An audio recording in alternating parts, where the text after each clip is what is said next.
غوريلا ده ولا اسد ولا كلب ده ولا ايه؟ اوه، شغال فين انت يا اسطى؟ احفر احفر. المدام بتعمل اكل. اوبا، ايه النار دي؟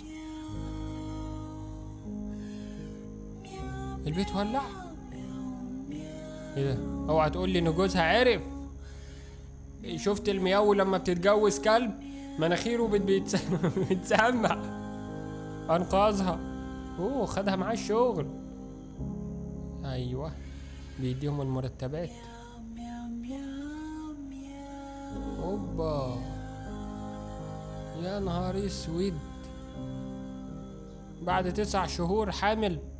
عديها يا عم، يعني خلاص هي كلها عبث في عبث. جت على الحتة دي هتولدي ارنب ولا ايه؟ اوبا، ايه ده؟ بقرة؟ جبتيها ازاي البقرة دي؟ لا لا لا لا، حد يفهمني. هي خانته مع ايه؟ ايه الكائن اللي خانته معاه عشان تجيب بقرة؟ ما هي كلبة مع قطة مع كائن تالت، اكيد هتجيب كائن غريب. ما هو طبعا يعني انت كنت مستني ايه يعني؟ تجيب حاجة زيها؟ لا طبعا. كويس ما جابتش ديناصور. دي حيوانات. دي مش خانة، دي حيوانات. دي عادي، مخليش الواحد بقى يروح لحتت وحشة.